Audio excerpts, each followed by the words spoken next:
안녕하세요. 여러분은 지금 B급 바리스타의 수다를 듣고 계십니다.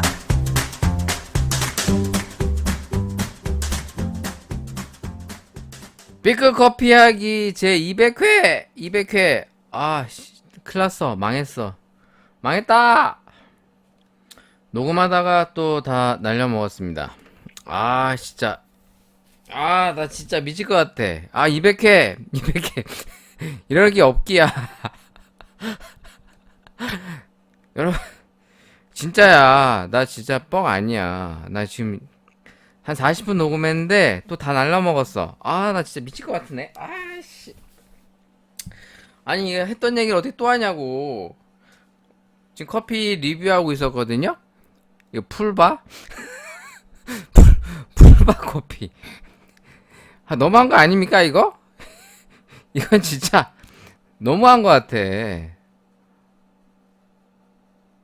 너무해. 진짜 너무해. 너무하다고. 이거 또 녹음하다가 또 날리는 거 아니야? 정말 나 미치겠네. 이 신이 나를 또 시험에 들게 하시네. 신이시여, 저를 시험에 들게 하지 마시옵소서. 아니, 커피 시음하고 있으니까 이게 날파리가 꼬여요. 네, 이제 커피 향 맡고 날파리들이 오거든요. 날파리 잡다가 녹음 날려먹었어. 미칠 것 같아. 씨. 이게 했던 얘기를 하려고 하면 뭔가 재방송하는 것 같아갖고 할 맛이 안 나. 일단 200회 녹음을 하도록 하겠습니다. 사실 지금 풀바 커피라고 하는 이 커피를 리뷰하고 있었는데 이거 뭐 할 맛이 나나? 일단 인터넷에 이 풀바라고 하는 커피를 찾아봤더니 정보가 없어요. 데이터가. 그래서 뭐 구글링도 하고 네이버 다음 다 이렇게 검색을 해봤는데 일단 홈페이지는 나와요. 풀바 룽고 커피 이렇게 검색하면 나오는데 일단 지금 이게 판매가 시중에 잘 안 되는 제품입니다. 일단 홈페이지에는 제가 이제 풀바 룽고 다시 들어가 볼게요. 네이버 쪽에서 검색하는 게 나을겠다. 풀바 룽고 뭐야 풀바. 이 풀바라는 게 FULVA가 이게 이탈리아어입니다. 저도 검색해 봤는데 이탈리아어로 약간 여성을 상징하는 단어인 것 같아요. 그러니까 이제 단어로는 풀바고 이 실제 발음으로 보면 이탈리아어로 어디 갔어? 제가 검색해 볼게요. 이 FULVA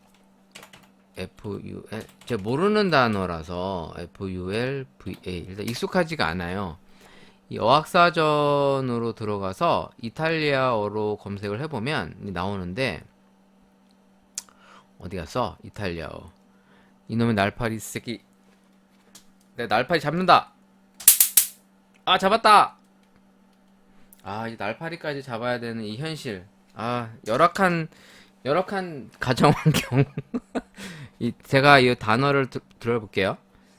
이게 이태리 사전으로 발음이 다시 풀라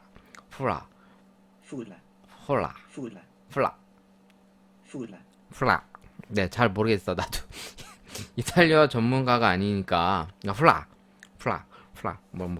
이렇게 훌라 네, 바가 아니라 훌라 뭐 이렇게 발음이 나나봐.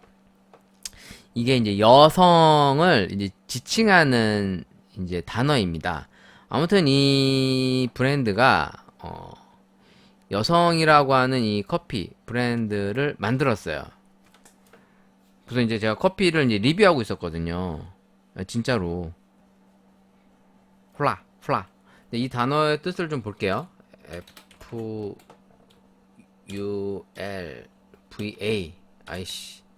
FULVA 훌라. female 시그널 맞나? 포바는 형용사 adjective가 시그널이 아니라 싱귤러구나. 약간 단수, 형용사.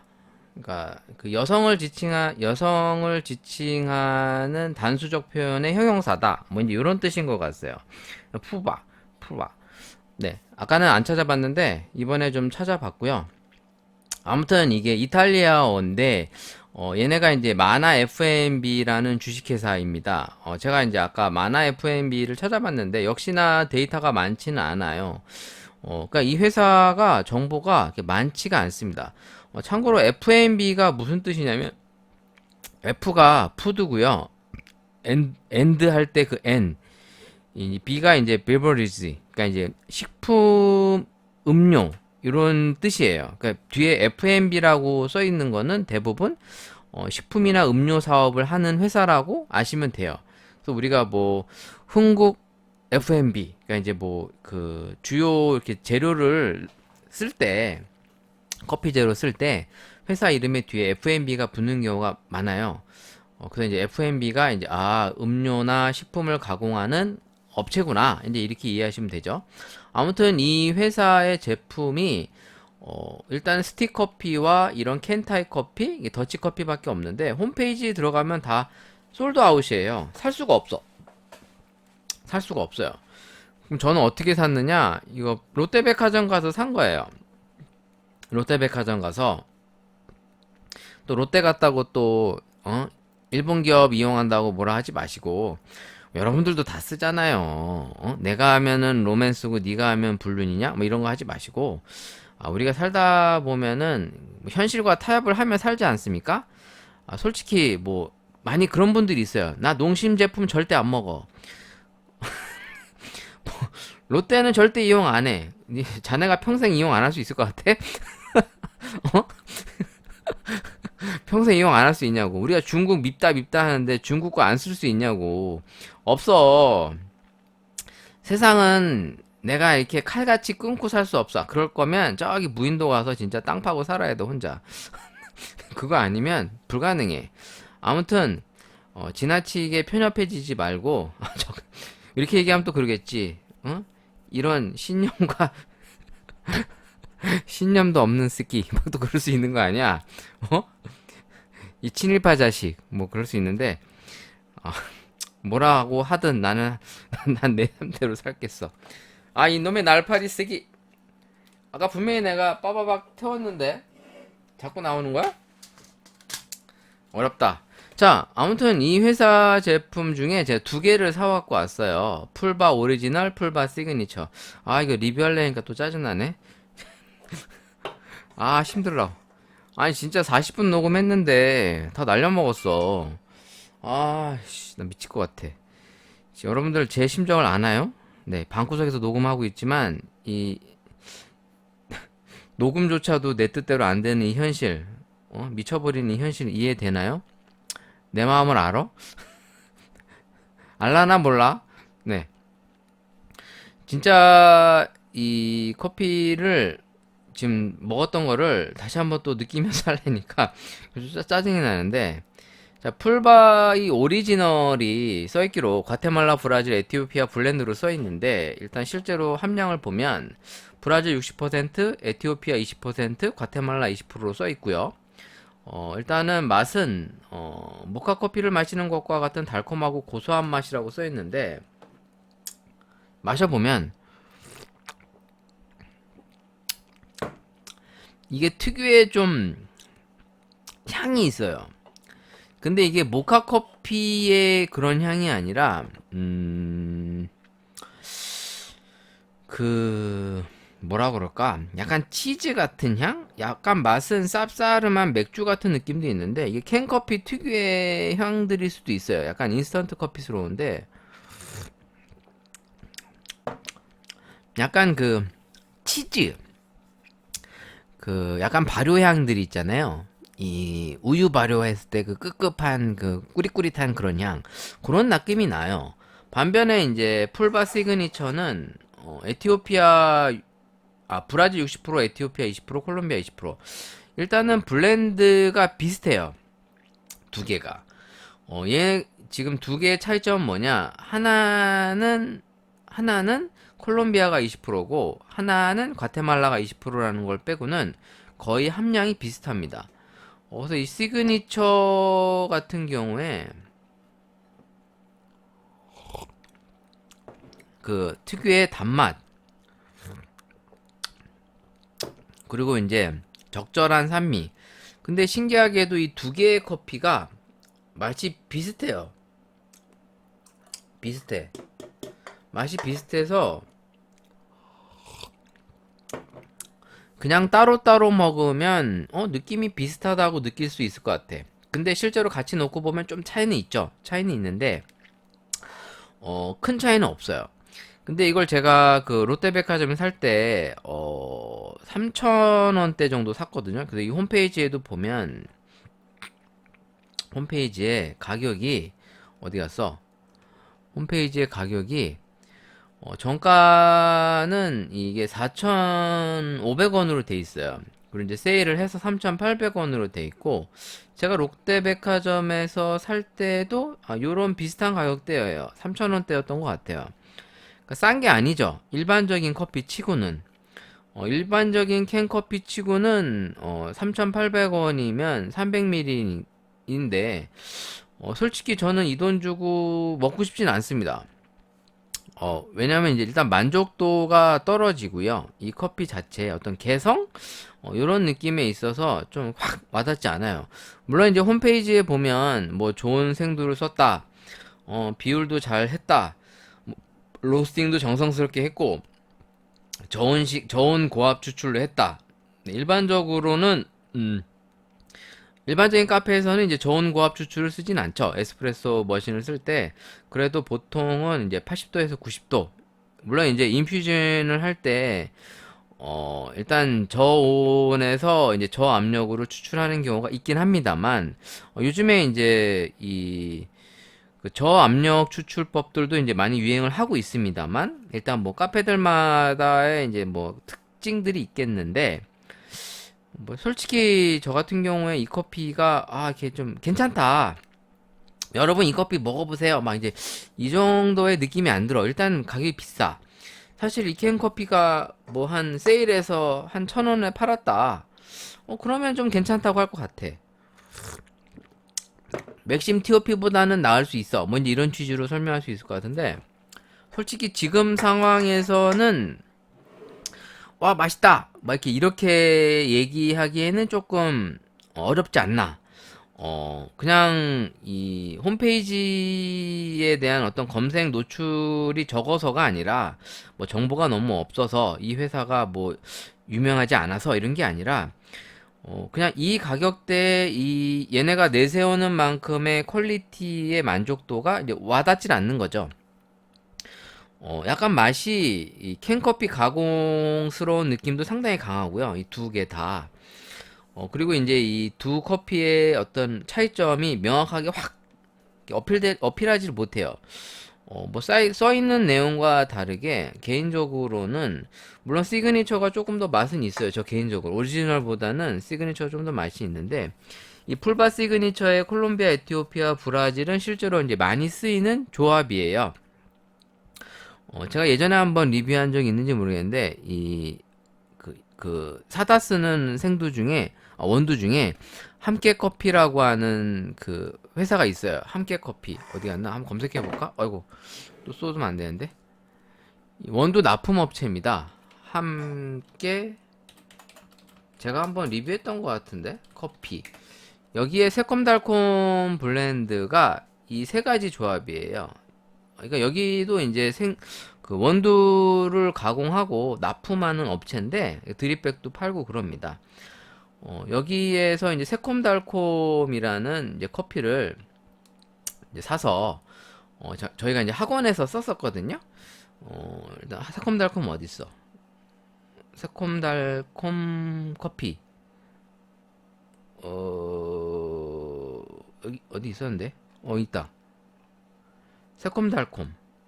지금 이게 이제 1kg에 27,000원으로 나와 있습니다.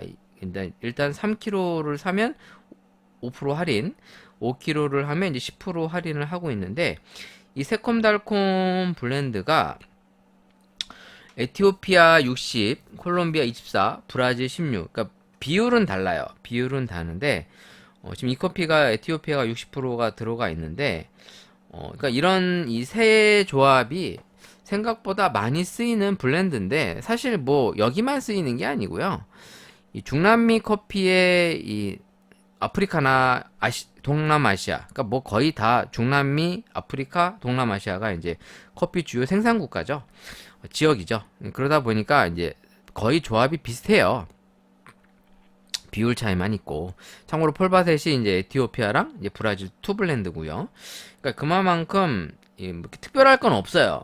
이 조합 자체가 뭐 과테말라, 브라질, 에티오피아도 특별하지 않고 이제 예를 들어 이제 저희 그 커피 리본 당시 저희도 이제 과테말라 베이스에 이제 에티오피아나 콜롬비아를 이제 섞어 썼었거든요. 그러니까 이제 3에서 4 블렌드를 썼었는데 일단 맛 자체가 저 개인적으로는 일단 캔커피 치고는 좀 산미가 나는 커피라 일반적으로 대기업이 내는 커피 제품군들에 비해서는 괜찮으나 가격 대비 만족도에서는 뭔가 확 어필하지 못한다. 일단 이 풀바 시그니처는 이 살구 느낌과 이 산미 느낌이 좀 있어서 이 베리류보다는 오히려 살구 느낌이 더 많이 나타나서 괜찮은 것 같은데 또 이 돈 주고 먹기에는 조금 아쉽다.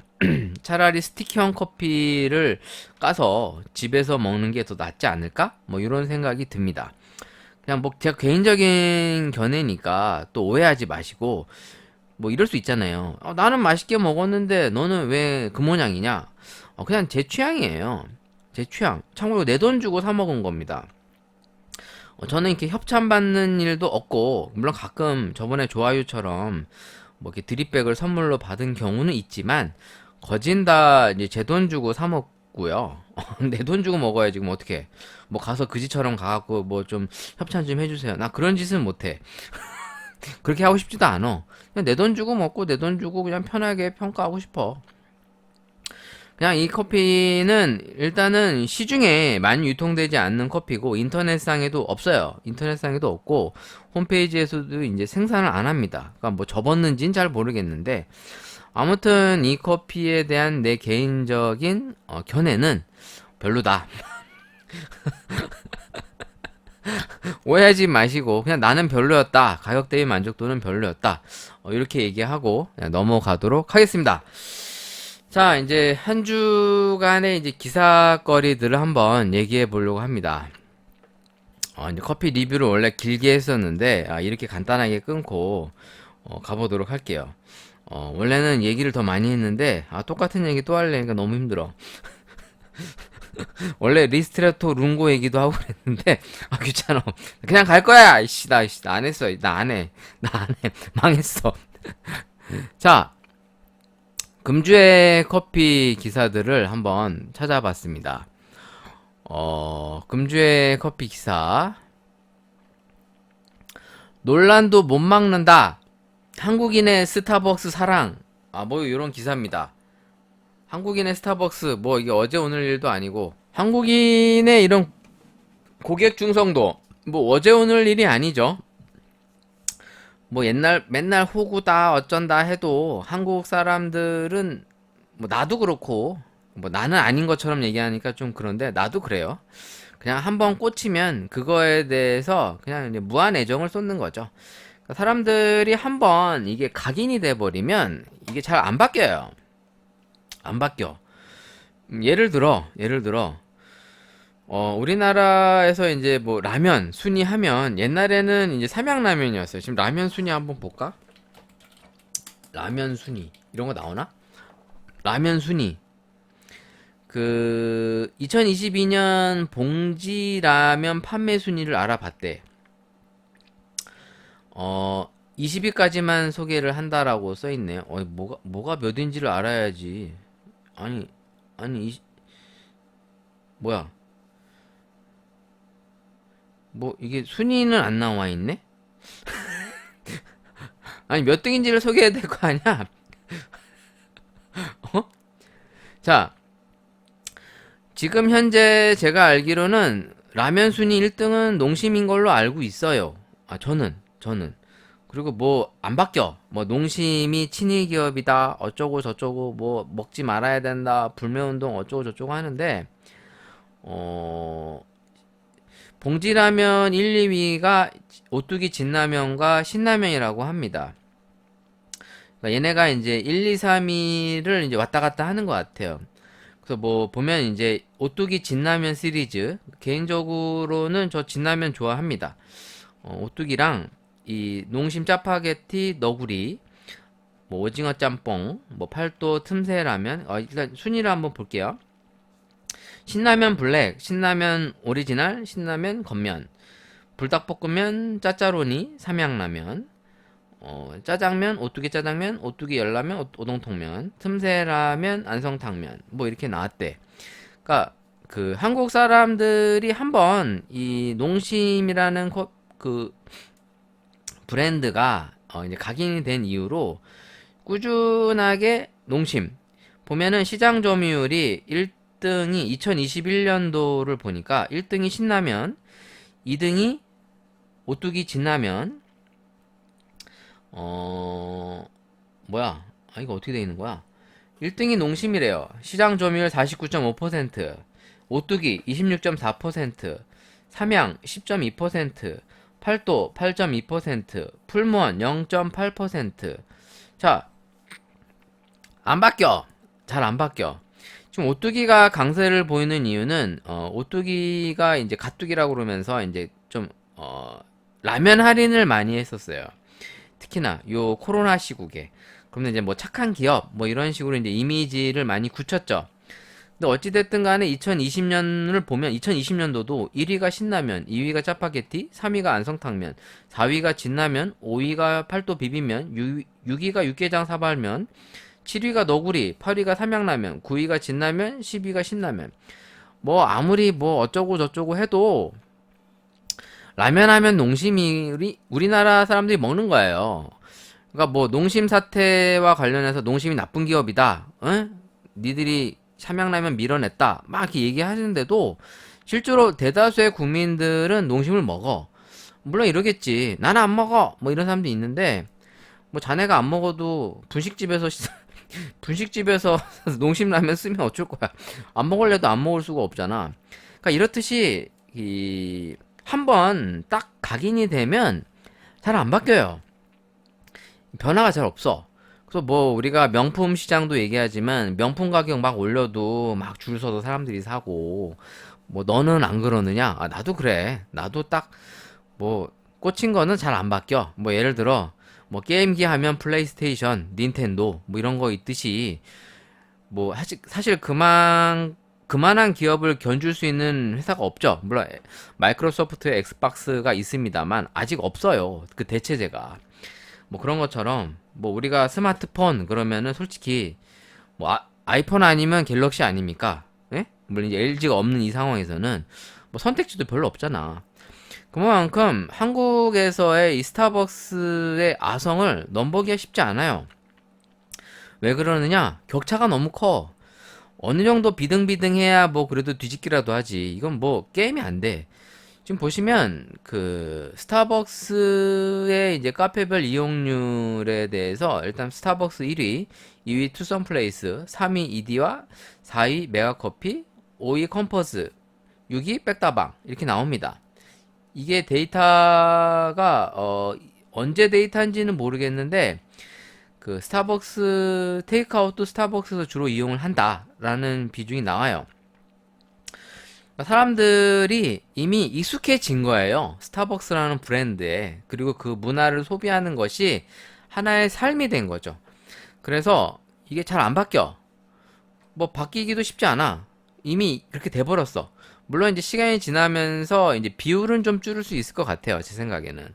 근데 어찌됐든 간에 이 스타벅스의 아성을 쉽게 확 뒤집기는 쉽지 않다. 이게 단기간 내에 쉽게 되진 않을 것이다 라고 판단하고 있고요. 저 스스로도 그냥 그런가 보다. 넘어가겠습니다. 자, 다음 기사. 스타벅스의 가면을 벗어라. 네, 스타벅스는 커피가 아닌 문화를 판다. 맞는 얘기죠. 이미 소비 패턴이 이 문화와 음료 맛이 이제 같이 맞물린 건데 뭐 스타벅스에서 이제 수세권, 뭐 별다방이라는 별칭까지 얻고 있는데, 스타벅스는 일하는 모든 직원이 정규직 사원인 것처럼 이야기했지만 82%가 단시간 노동자였으며 출퇴근 시간이 정해져 있지 않아 점장 마음대로 정하는 불규칙한 출퇴근 시간으로 스트레스가 가장 높다. 이게 이제 로테이션 근무라고 그래서 그 일반적인 사무직처럼 출근 시간과 퇴근 시간이 정해져 있질 않아요. 이거는 서비스직 어디든 그래요. 뭐 딱 정해서 누구는 마감, 누구는 미들, 누구는 오픈 이렇게 하면 이 불만이 나오니까 이런 거죠. 누구는 좋은 시간 꿰차서 앉고, 누구는 나쁜 시간 다 도맡아 하고 이런 게 현실적으로 이제 불공평하다고 해서 불만이 나오다 보니까 대부분 다 이제 로테이션제를 합니다. 커피 프랜차이즈 및 이제 개인 카페에서도 왜 로테이션제를 안 하면 이 불만이 나와요. 그 직원들 간에. 그래서 이 대부분의 이 서비스직군들이 대부분 로테이션제를 쓰고 있어요. 뭐 예를 들어서 오픈부터 마감 시간대가 짧다. 그러면 불만이 없겠지. 근데 이 대부분의 서비스 직군들의 업무가 이 근무 시간이 길다 보니까 어쩔 수 없이 시간을 쪼개서 로테이션제를 할 수밖에 없다는 점. 그러다 보니 이 로테이션과 이 효율적인 시간을 안배하기 위해선 시간을 쪼개는 것이 뭐 어떻게 보면은 근무자 입장에서 나쁠 수는 있지만 운영주 입장에서는 이렇게 할 수밖에 없어요. 이게 바뀌긴 어려워요.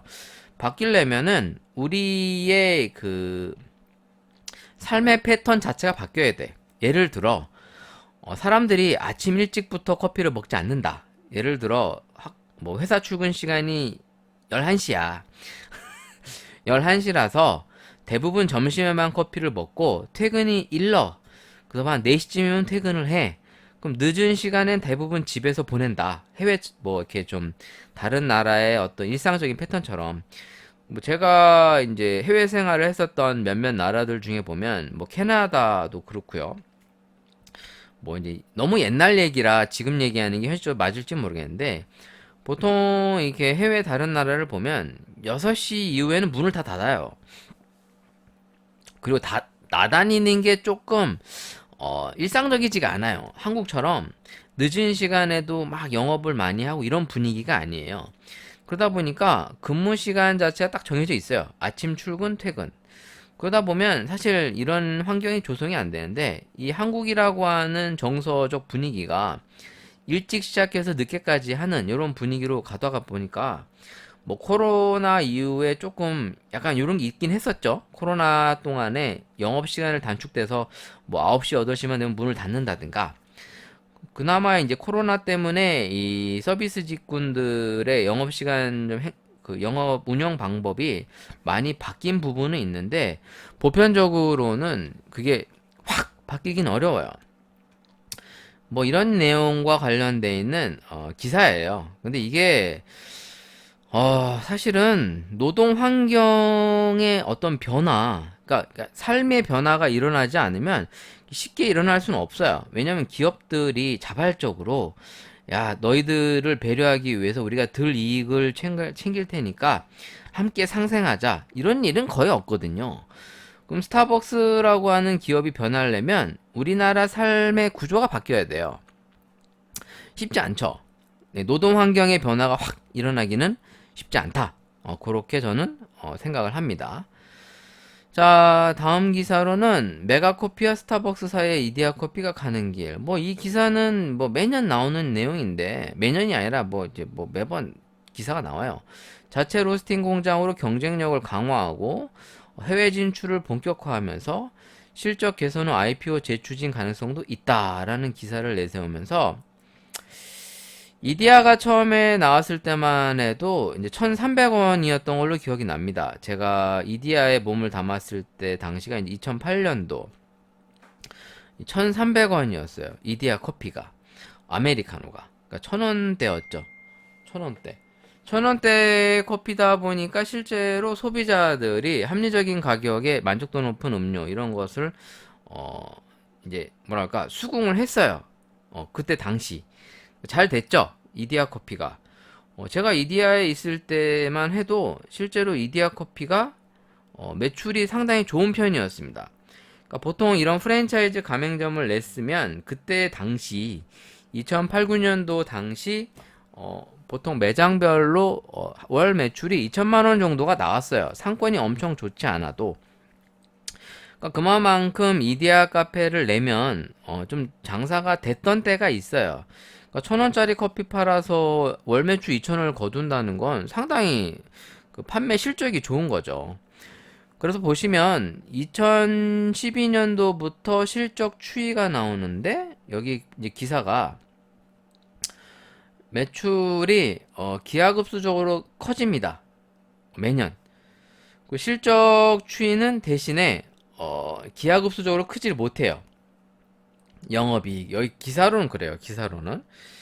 그러니까 실질적으로 이제 규모는 커졌지만 이제 실적적인 부분에서 별로 아이고 내가 왜 딱꼭지라고 그러지? 많은 이익을 거둬가지 못했다라고 여기 나오는데 사실 이건 조금 앞뒤가 안 맞는 것 같아. 왜냐면 실질적인 실적이 이렇게 적은데 어? 이렇게 실적이 적다면 자체적인 로스팅 시설을 확충하고 해외 시장을 갈 수 있었을까? 저는 솔직히 그렇게 생각합니다. 실적이 많이 는 만큼 이데아도 실적이 늘었겠죠. 근데 이 실적이 늘은 영업이익 부분을 약간 조금은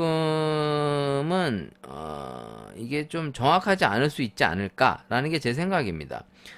아니 매출이 늘어서 실적이 감소했는데 어떻게 사업을 확충합니까? 빚내서 한다고? 설마 빚을 내서 했겠어? 물론 빚이 있겠지. 하지만 물론 실적이 악화되는 건 맞아요. 이디야가. 근데 이 기사가 보여지는 것만큼 이 매출 대비 영업이익이 이거라고 하는 거에 대해서는 좀 수긍은 안 가고요.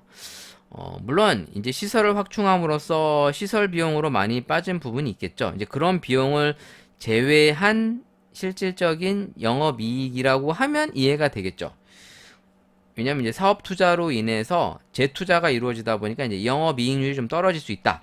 근데 이것을 영업이익률의 감소라고만 바라보긴 조금 어려울 것 같고요. 저 개인적으로는 마치 프랜차이즈가 이 영업이익이 감소한 것처럼, 그러니까 실질적으로 우리가 돈을 많이 못 벌었다. 응? 약간 그런 뉘앙스로 기사가 비춰지는데 그런 것 같진 않아요. 저 개인적으로 기업이 설마 그렇겠어? 네, 돈을 못 벌면서 어떻게 운영을 하겠어? 네, 그러면서 마치 우리는 매출은 늘어났지만 실제로는 영업이익률이 그닥 높지 않다. 약간 요런 약간 좀 실드 치는 기사라는 느낌이 좀 드네요. 개인적으로 좀 아쉽습니다. 네, 로봇 카페 비트, 홍차 음료 신메뉴, 레몬 블랙티 출시. 이게 지금 서울권 쪽에 무인 로봇 카페 비트가 조금 많이 이렇게 좀 점포들이 있는 것 같아요. 일단 비트 매장을 좀 가볼까요? 비트 커피. 아니, 이놈의 이 날파리가 자꾸 심기를 건드리네?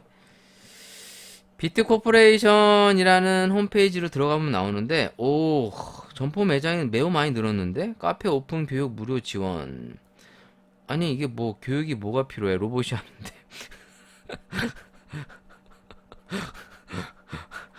관리 물어보는 건가? 근데 뭐 홈페이지에 정보가 없네? 아니, 뭐 이렇게 좀 매장에 대한 정보가 있어야 되는데, 어바웃이라고 있네. 비트 코퍼레이션, 서비스, 뉴스, 별로 없는데? 홈페이지에 들어가 보면, 뭐, 자세한 정보가 별로 없네요.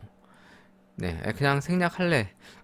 네, 제가 이것을 기사로 그냥 언급하는 이유는, 어, 지금 이렇게 무점포의 자동화된 카페들이 사실 어떤 실익을 떠나서, 많은 이익을 거두는지를 떠나서 많이 늘어나고 있습니다. 그러니까 그만큼 우리가 인력 관리가 이제 여러모로 신경이 많이 쓰이고 뭐 비용도 많이 들고 인건비 지출하는 부분도 있으니까 아마 이런 점포가 늘어나겠죠.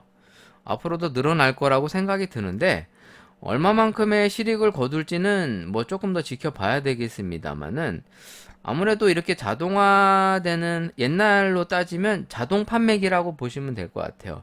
일본을 가보면 이 벤딩 머신이라고 해서 이제 이 무인 자동 판매기들이 많잖아요. 이제 어떻게 보면은 이 자동 판매기의 이제 점포 버전인 거죠. 조금 더 고급스러운 좀 편의성 이런 것이 좀 강화된 내용인데 뭐 앞으로 당분간은 좀 강세를 띠지 않을까라고 전 생각이 듭니다. 일단은 그 저렴한 비용, 물론 사람이 하는 거의 카페만큼의 퀄리티는 나타내지 못하지만 또 인력을 쓰지 않는 편의성과 그에 비해서 조금 저렴한 이 어떤 창업비 이런 것을 강세로 사람들이 이제 어떻게 보면 투자처로서 많이 이제 활용을 할 수 있지 않을까라는 생각이 들어요. 그런 의미에서는 이런 기사들을 눈여겨볼 필요가 있는 것이 이런 것들이 지금 보통 기업들이 한단 말이에요. 자본이 없는 뭐 영세 사람, 뭐 영세 자영업자들이 하는 게 아니라 이 보시면 다날의 푸드테크 전문 기업 비트코퍼레이션이라고 하는 게 이제 주식회사 다날. 주식회사 다날이라고 하면 여러분들이 알고 있는 이제 전자상거래에 이제 어떻게 보면 그 결제 시스템, 그러니까 페이팔과 같은 비슷한 거죠. 그 우리가 알고 있는 그 뭐야 앨런 머스크의 테슬라와 같은 어떤 전신이 될 수 있는 전자결제 이제 시스템이죠. 다날 홈페이지를 들어가 보시면 일단은 얘네들이 웬만한 사업 소개 쪽에 그 휴대폰 결제, 신용카드, 계좌 결제, 오픈형 카페, 휴대폰 본인 확인, 삼성페이, 페이코인, 삼성 보시죠? 페이코인까지, 그러니까 가상화폐까지 하고 있어요. 그러니까 결제와 그러니까 돈의 결제, 뭐 가상혈 뭐 이 가상 결제든 뭐 현금 결제든 현금이 아니구나. 이 구자 결제든 웬만한 온오프라인 결제 시스템은 이 다날이 이제 거의 다 독점하다시피 하고 있는 거죠. 그래서 실제로 얘네들이 이제 페이코인이라고 하는 가상화폐 또한 같이 몸담고 있고 얘네들이 이제 커피 사업 분야인 이 달콤 커피 그리고 이제 비트 코퍼레이션까지 왜냐하면 이런 서비스직이 실제로 이 결제 시스템과 연관성이 있다 보니까 호스팅 업체로서 이제 큰 기업이죠. 네, 큰 기업인데 이 다날의 이제 주가를 봐도 지금 1년 동안 추이를 보시면 이제 코로나 당시가 가장 이제 피크였고요. 지금 조금 떨어지긴 했지만 그래도 다시 조금 상승세에 있습니다. 사실 이런 플랫폼은 메타버스 플랫폼이라고 할 수 있는 이런 다날 제가 봤을 때는 일단 강세를 띌 가능성이 높아요. 점점 비대면의 이런 결제 시스템 왜냐면 현금 결제는 나날이 줄어들 거고 이런 현금 카드 결제 그리고 이제 뭐 우리가 알고 있는 뭐 이제 가상화폐 결제 및 그리고 이제 그 삼성페이와 같은 페이 시스템을 많이 도입하면서부터 이런 다날과 같은 기업은 뭐 앞으로 전망이 나쁘지 않다고 봅니다. 저는 개인적으로 그렇게 생각하고 있어요. 근데 이런 기업들의 어떤 그 뭐랄까 플랫폼을 선점하면서 나아가는 방향성들이 커피하는 입장에서는 좀 눈여겨볼 필요가 있다라는 취지에서 말씀드려봤습니다. 지금 일단은 커피 기사 눈에 보이는 게 이게 다고요. 제가 최근에 한산이라는 영화를 이제 빔 프로젝터로 또 봤어요. 그러니까 어저께 봤는데 일단은 빔 프로젝터를 활용해서 보니까 일단 영화관에서는 안 봤고요. 최근에 탑건 매버릭도 이제 자료들이 올라오면서 이제 빔 프로젝터로 또 다시 한번 봤는데 이 확실히 영화 보는 맛이 있습니다. 이 빔 프로젝터로 보시면 아마 여러분들 중에 빔 프로젝터를 활용하시는 분이 있는지 모르겠는데 한번 보세요. 영화 좋아하시는 분들은 일단 빔 프로젝터가 비싸지가 않아요. 뭐 국산 제품들 비싼 건 비싼데 워낙 요새 저가형 제품들도 많이 나와서 퀄리티가 나쁘지가 않아서 제가 한번 추천드려 보는데 왜 그러느냐 영화 좋아하시는 분들이라면 빔 프로젝터로 불 꺼놓고 보시면 그 맛이 있습니다. 상당히 좋습니다. 제가 어제 한산이라는 영화를 봤는데, 저는 사실 이순신 장군에 대해서 뭐 팬은 아니지만 어렸을 때부터 뭐 위인전 그러면 뭐 한국의 위인, 뭐 이순신 장군, 뭐 신사임당, 뭐 세종대왕 이런 걸 뭐 약간 주입식으로 교육을 받고 자라서 이 이순신 하면은 이 대한민국의 이제 어떻게 보면 가장 국뽕스러운 파트죠. 뭐 거의 이제 삼국지 하면 이제 관우와 같이 신격화할 만큼 이제 영웅담이 대단한데 뭐 너는 대한민국 사람 아니냐? 왜 또 그딴 식으로 얘기하느냐? 또 그렇게 하지 마시고 저는 이순신 장군의 뭐 그걸 폄훼하려고 하는 게 아닙니다. 근데 우리가 너무 그 국뽕에 취하면 안 돼요. 이럴 때일수록. 그러니까 한류 열풍이 좋으니까 무조건 한국 막 강남 스타일 막 그러면 너무 없어 보여. 우리는 그런 민족이야. 한민족. 이런 자부심이 있어야지 지나치게 국뽕스럽게 막 높아하고 우리 거 막 그런 걸 좀 조금 자제하는 게 더 멋지지 않을까라는 생각이 듭니다. 일단 명남도 보고 한산도 이번에 빔 프로젝트로 봤는데요. 일단 돈 주고 봤고요. 돈 주고 자료를 이제 돈 주고 해서 이제 본 거예요. 공짜로 불법 다운로드는 안 합니다. 개인적으로 재밌게 봤습니다. 근데 이 작품을 보면서 좀 아쉬웠던 게 약간 주인공이 이순신이 아니라 와키자카 변요한 씨인 것 같아. 보면서 내내 느꼈어. 이게 제목이 와키자카인가? 이런 느낌. 왜 그러느냐? 일단 우리나라 수군의 주요 인물들, 그러니까 대부분의 조연급 배우들, 유명한 사람들 다 나와요.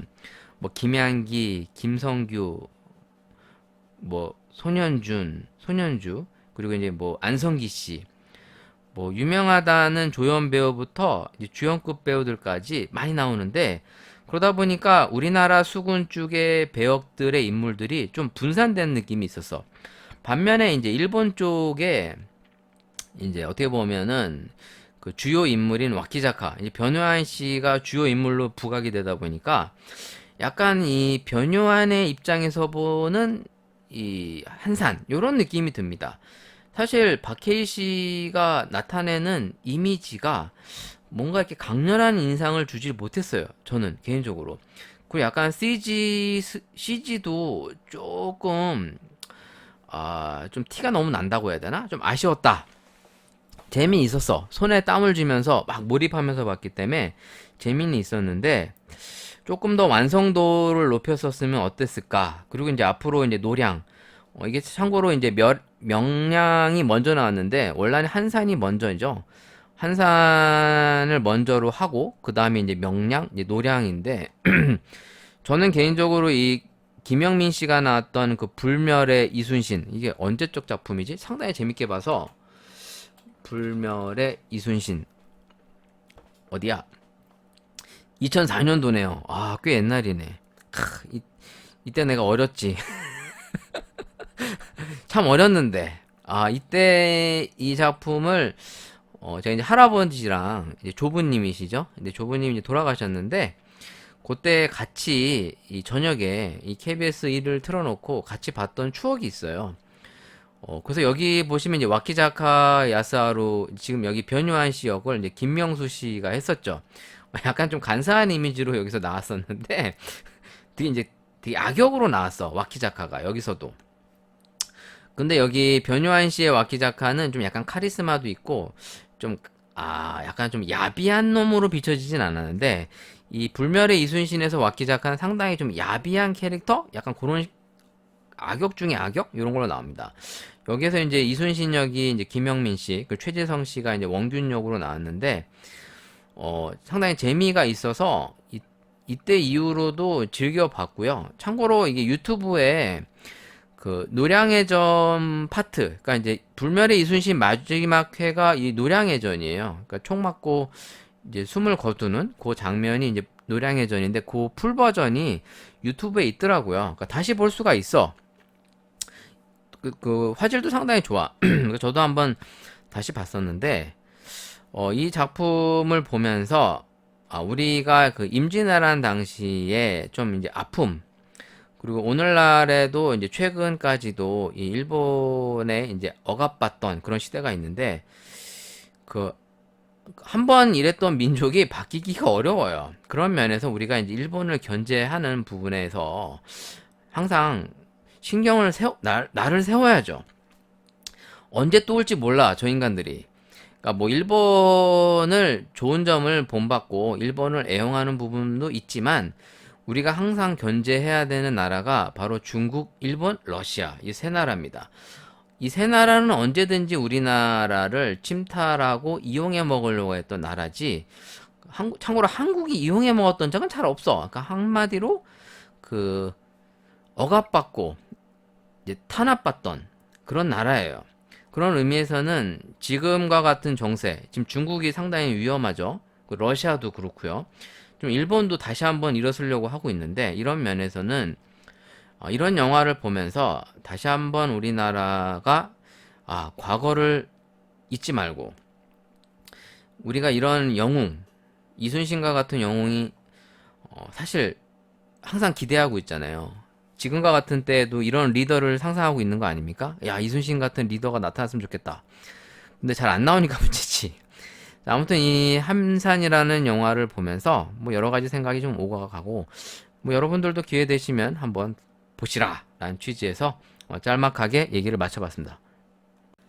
인생을 살다 보면 이 매 순간마다 이제 생각을 하게 될 때가 참 있습니다. 그러니까 별거 아닌데 갑자기 누군가의 발언 아니면 뭐 기사 아니면 뭐 영화 아니면 음악 뭐 이런 걸 듣다가 순간순간 뭔가 생각을 하게 될 때가 있는데 아마 요즘에 이제 좀 대부분의 화두는 아마 정치 기사들이나 소식들이 아마 대부분일 거예요. 뭐 서로가 서로를 물고 뜯고 싸우기 바쁘죠. 사실 누가 잘못했는지 잘했는지 뭐 명확하게 나온 건 없어요. 근데 사람들은 다 이제 의심을 하고 이랬을 것이야 라고 하는 거죠. 최근에도 제가 아까도 이제 한산이라고 하는 영화 얘기를 잠깐 했습니다만 이 인간들이 살아오는 과정들을 지켜보면 그냥 자기 할 일 잘 하면서 잘 먹고 잘 산다기보단 맨날 싸워. 맨날 싸워. 뭐 가정에서도 그러죠. 뭐 내가 원하는 대로 이제 가정이 안 돌아가면 이제 싸우게 되는 거 아닙니까? 그게 이제 부부 싸움이잖아. 이제 내 의도와는 다른 방향성으로 가는 거. 그러니까 이제 나라가 이제 정치를 통해 어떤 방향을 잡아가는데 우리가 이제 정치적인 성향이 다르다 그러면 이제 정말 치고받고 싸웁니다. 엄청. 뭐 가족끼리도 그러잖아요. 뭐 가족끼리도 모여서 정치 얘기하는 거 참 민감하고 또 종교적인 부분도 그래요.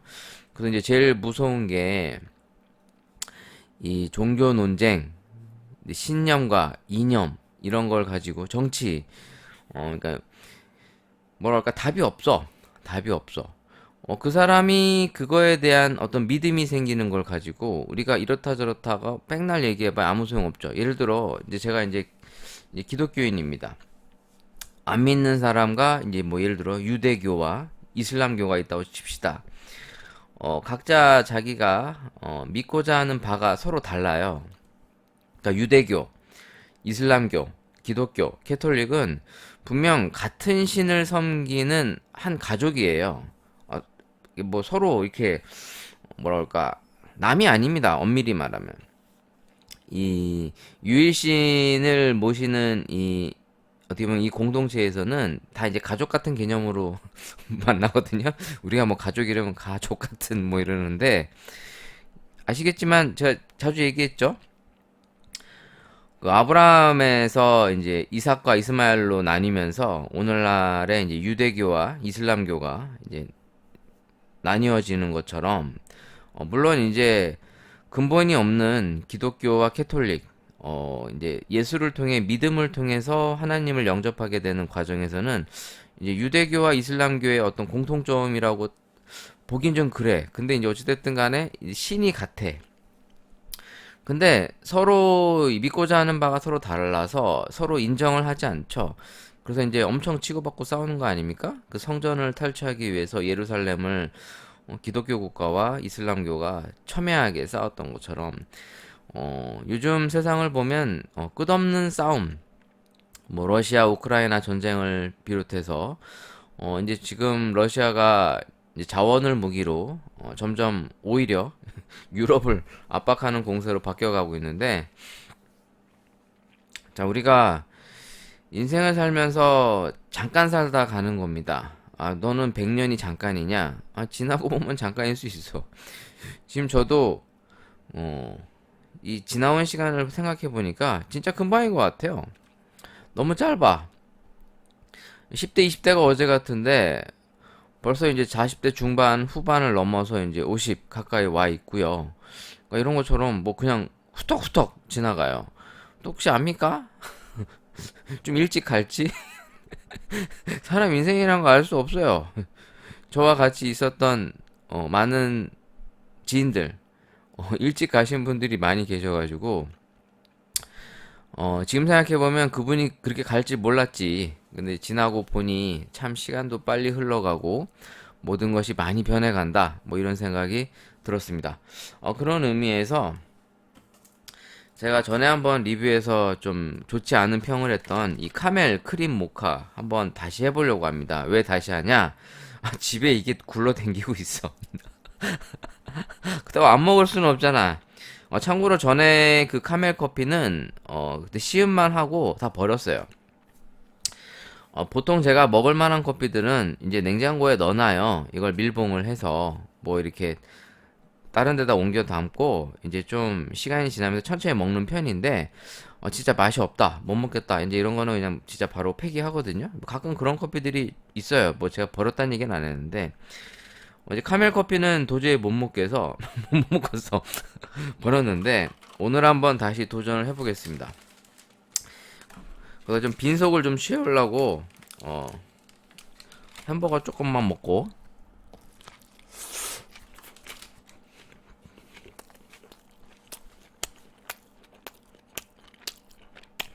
이게 커피를 계속 먹다 보면 속이 좀 쓰죠. 뭘 먹어야 돼. 또 이렇게 하면 또 뭔 개소리야. 그럴 텐데 진짜야. 여러분 빈속에 커피 먹는 거 좋은 거 아니에요. 유장장이 생겨요. 그래서 제가 그 일할 때 아침마다 이제 보통 빈속으로 가거든요. 아침 오픈이 뭐 7시일 때도 있고 뭐 10시일 때도 있는데 이제 아침 먹는 습관이 잘 안 돼 있어서 진짜 막 배고파 미치겠다, 아침에 일어날 때. 뭐 그러면 이제 우동이나 라면 하나 먹고 가죠. 근데 보통은 잘 안 먹고 간단 말이에요.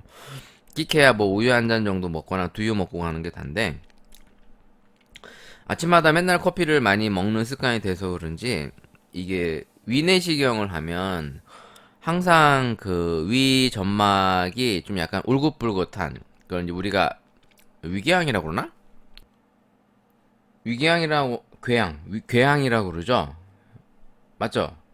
약간 이게 스트레스나 뭐 흡연, 뭐 진통제, 뭐 이제 이런 게 보통 원인이래요. 그래서 제가 이제 그위 내시경을 받으면 뭐 이렇게 스트레스를 많이 받는 일을 하냐 이제 이렇게 물어보면 이제 커피를 빈속에 좀 많이 마신다 이러면 그 커피가 이제 그렇게 빈속에 먹는 게 좋은 게 아니래요. 그래서 이제 뭐 이제 속쓰림 뭐 이런 것들이 실제로 나타난다. 그래서 이제 저도 이제 많이 알게 됐는데, 한마디로 이제 염증이죠, 염증. 위궤양이니까 위에 이제 궤양, 이제 약간 좀 염증이 생기는 이런 걸로 저는 이해를 하고 있는데, 저는 이제 심한 편은 아니고요. 이제 이 위궤양이 이제 엄청 심하신 분들은 이제 위암까지도 이제 발전되게 되는, 뭐 우리가 흔히 알고 있는 뭐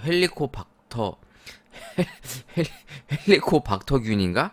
이게 이제 뭐 위궤양과 위암을 뭐 일으키는 뭐 병원균이라고 해서 막 옛날에 그 뭐야 위인가 있었잖아요. 그 야쿠르트 그런 거 요구르트.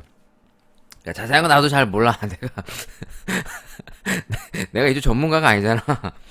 아무튼 그래서 이 빈속에 커피 먹는 게 별로 안 좋습니다. 그래서 역시 그 출근하면서 커피를 드시는 분들이 많으시다면, 좀 유제품이라도 좀 또 이제 유제품 먹으면 또 이제, 또 이제 신호가 오시는 분들이 계셔서 잘 안 드시더라고요. 그래서 블랙 커피류를 먹는 분들이 꽤 많은데, 그래도 입에 뭘 좀 드시고, 뭐 과자라도 드시고 먹는 걸 좀 추천드립니다.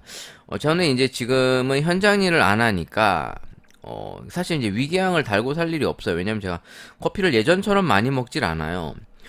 전에는 진짜 하루에 기본이 3, 40잔이었어요. 매일. 그 커피 맛 테스트하고 세팅 잡는다고 진짜 커피 오지게 먹었거든요. 보통 3, 40잔에서 조금 먹으면 이제 그날 그 약간 좀 분쇄도가 잘 안 맞거나 세팅 값이 안 맞으면 많이 먹을 때 한 60잔도 먹죠. 이거 아침에 60잔 다 먹는 게 아니고 아침, 점심, 그리고 이제 뭐 이제 퇴근할 때까지가 보통 이제 60잔 정도가 이제 보통 이제 커피 시음하는 횟수예요. 나만 그런 거냐? 물론 그건 모르지 이거는 다른 바리스타들이나 전문 로스터들과 이 커피 하시는 분들이 열심히 하시느냐? 물론 열심히 하시는 분들은 뭐 많이 드실 거고, 뭐 설렁설렁 하시는 분들은 뭐 그냥 하루에 한두 잔도 안 먹고 대충 하겠지. 아무튼 근데 많이 먹는 게 실제로 좋아요. 커피 할 때는. 근데 이제 이게 빈속에 먹는 게 썩 좋지 않다. 그래서 제가 몸소 시범을 보이려고 속이 좀 허한 것 같아서 좀 뭘 먹고 있어. 지금 제가 먹는 게 이게 와퍼인데 아시겠지만 이 와퍼가 버거킹 거잖아요. 버거킹 프로모션을 죄송해요. 프로모션을 참 많이 합니다. 아무래도 버거킹이 예전보다 인지도도 많이 올라가고 사람들의 호응도 상당히 높아졌죠. 점포도 상당히 많아졌고요. 뭐 이제 점포를 매각하기 위한 하나의 수순으로서 지금 과정을 들어가고 있는 것 같은데, 이렇듯이 이 기업,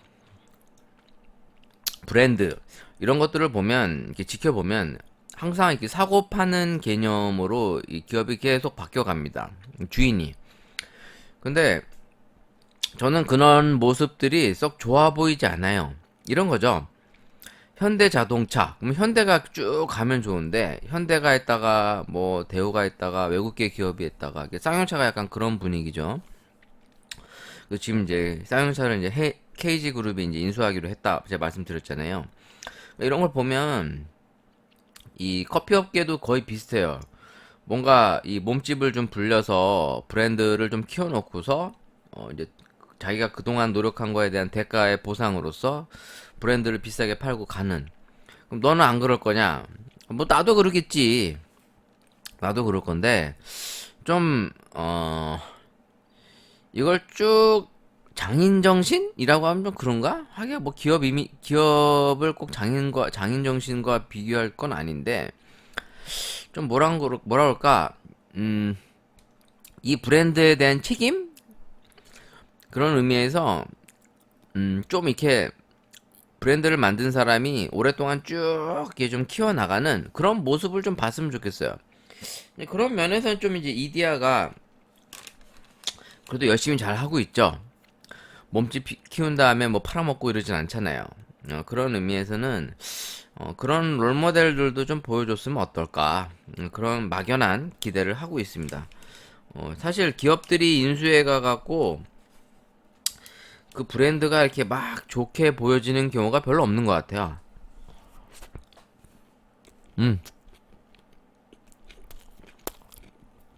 내 생각이에요. 나는 이 카멜 커피가 크림 모카인 줄 알았는데 플랫 화이트였어. 아 바보 씨 미치겠네. 죄송해요. 난 이게 크림 모카인 줄 알고 지금 들고 왔거든요. 근데 크림 모카가 아니야. 플랫 화이트야. 야 그럼 이걸 좀 비교할 수 있는 비교 커피가 필요하잖아. 아이. 그래서 제가 커피를 더 갖고 왔어요. 집에 굴러댕기는 이제 프렌치 카페 R, 로스터리 R, 로스터리 R, 바리스타 로스. 이게 이름들이 다 이렇게 조금씩 비슷해가지고, 바리스타 롤스가 메일, 프렌치 카페가 이제 로스터리 R. 자, 여기 제가 오늘 갖고 온 게 이제 바닐라 라떼, 그리고 라떼를 라떼답게 에스프레소 벨벳 라떼, 그리고 이제 카멜의 플랫 화이트, 요 세 가지 커피를 비교해 볼게요. 일단 프렌치 카피 로스터리 R은 제가 이게 320ml짜리고요. 이거 제가 홈플러스에서 얼마였지? 2,000원? 2,000원대 정도로 산 것 같아요. 머리가 이제 점점 나빠지니까 얼마에 샀는지 기억이 안 나. 그러니까 보통 마트에서 요새 컵커피류를 보면 거진 2,000원대예요.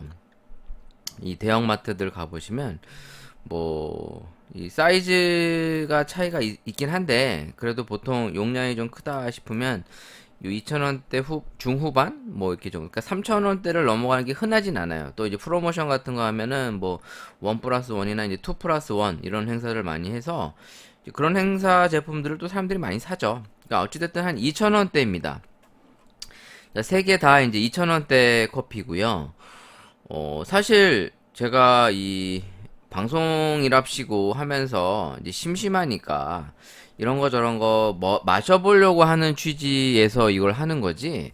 사실 개인적으로 이런 커피를 평상시에 즐겨 마시진 않아요. 컵커피류들을.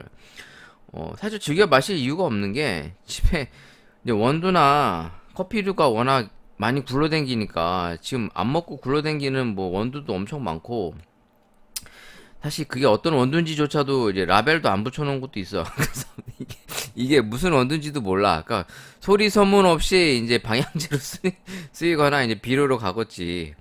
그러니까 그만큼 이제 풍요 속의 빈곤일 수도 있는데 이제 커피가 주변에 넘쳐나지만 실제로 이제 다 제가 마시기는 좀 어렵다.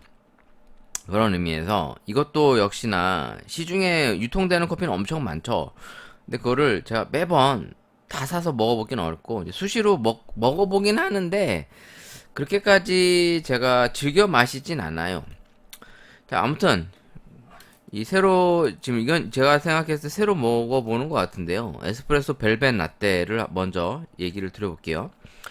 일단 이건 남양유업에서 만들었습니다. 남양유업 워낙 기업 이미지가 안 좋아서 사람들이 선호하진 않는데 일단 원유가 45%, 정제수, 그리고 듀얼 딥프레소 커피 추출액, 케냐산이 55%, 콜롬비아산이 35%, 그러면은 90%네?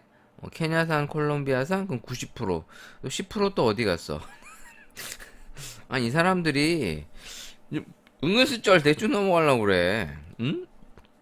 아니, 두 개 합쳐봐야 90% 아니요. 10% 어디 갔어?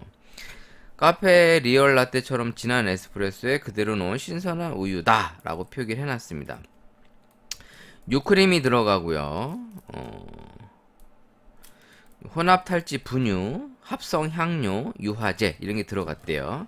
자, 또 하나의 커피는 이제 바닐라 라떼. 얘도 마찬가지로 케냐산 55%, 콜롬비아산 35%. 그러니까 원두는 이제 똑같은 베이스의 원두를 사용했고요. 얘는 이제 우유에 대한 그 비율이 안 써 있어요. 우유에 대한 비율이 안 써 있고 바닐라 추출물이라고 그래서 이제 바닐라 빈 마다가스카르산이 들어가 있대요. 이제 솔티 캐러멜 시럽도 들어갔다고 합니다. 솔티가 이제 그 소금, 캐러멜 시럽이라는 뜻이고요. 유화제, 산도 조절제. 그러니까 이제 첨가물이 조금 더 들어가 있는 커피고 사실 여기 써 있구나. 원유 45%라고 요 겉엔 또 써 있네요. 그럼 원유의 비율은 지금 비슷해요. 둘 다. 보시면 이 고형분이라고 이제 0.8% 이상 이제 커피 가루 같은 걸 얘기하는 겁니다. 이 고형분이. 그래서 이제 커피 가루 같은 것도 인위적으로 좀 넣어주는 거죠. 왜냐면 밑에 이렇게 좀 깔리게끔 연출을 해서 좀 리얼 커피처럼 보이려고 하는 것 같아요. 뭐 듀얼 아로마 프레소라고 하고요. 일단 카멜 커피는 일단 플랫 화이트 커피고, 여기 플로럴 플레이버에서 이제 너티랑 마일드 버터리라고 이제 써 있어요.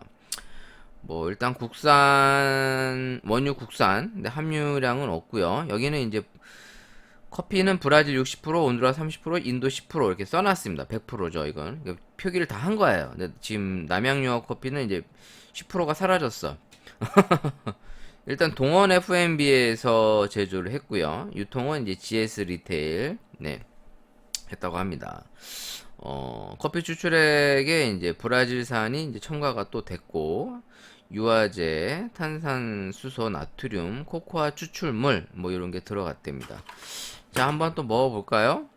자, 일단 카멜 커피부터 한번 시음을 해보겠습니다. 근데 요새 그 일회용품 규제와 관련해서 이 대기업에서 판매되는 것도 플라스틱 제품들이 상당히 많이 나오는데, 이런 것들도 좀 바뀌어야 될 것 같아, 제 생각에는. 자, 카멜 커피 흔들어서,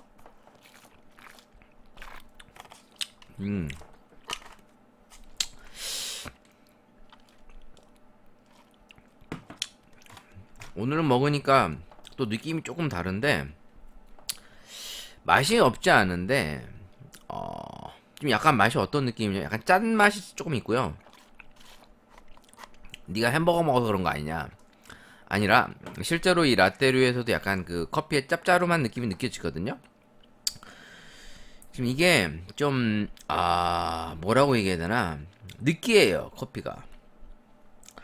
그 입안에 그 기름진 느낌들이 남는. 그러니까 이게 보통 이런 게 유크림류 같은 것들이 느껴지는 그런 느낌? 뭐 어쩔 수 없는데, 일단은 달지 않아서 좋아요. 저는 개인적으로 이런 류를 좋아해요. 정제 소금이 들어갔구나. 그래서 좀 짭짤하구나. 이 당도가 별도로 들어가지 않아서 이렇게 좀 담백한 라떼를 좋아하는데, 그래도 지난번에 먹었을 때보다는 좀 이 빨대로 빨아 먹어서 그런 것 같은데, 조금 더 맛이 좀 더 깔끔하게 들어오는데, 그 특유의 느끼함은 막을 수 없고요. 에스프레소 벨벳 라떼, 남양 프렌치 카페도 한번 먹어볼게요.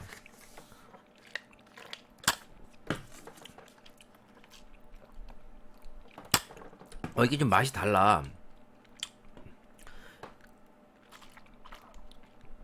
그 사실 고소하고 짭조름한 맛은 요 카멜 플랫 화이트, 호주식 스타일의 커피죠, 라떼.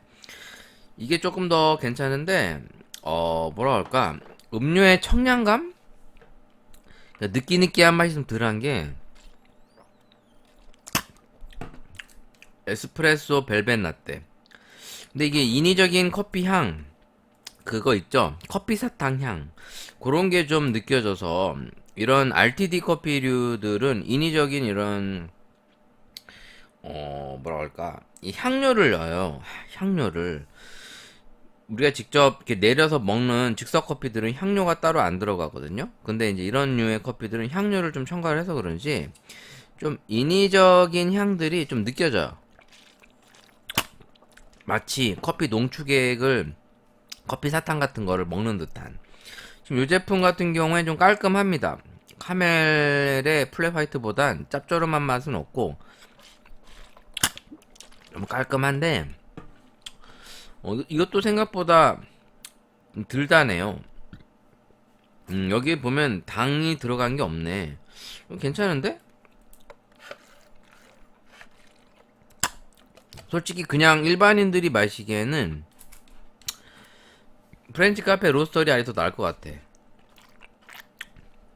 카멜 커피는 고소한 맛과 짭짤한 맛이 조화가 나쁘지 않은데, 전체적으로 조금 이 좀 느끼함이 있어요, 커피에서. 약간 느끼느끼한 그 감이 있고. 그래서 여기도 보시면 이제 버터리라고도 이제 실제로 써 있거든요, 플레이버에. 그러니까 맛 자체가 이제 느끼함을 살짝 연출을 해준 것 같아요. 또 하나의 커피는 이제 바닐라 라떼입니다. 사실 뭐 이렇게 당이 들어가는 커피는 맛이 없기가 어렵지, 맛없기가 어렵나? 맛없기가 어렵지 않죠. 왜? 보통은 이제 당이 들어가면 기본 평탄을 하니까 잘 흔들어서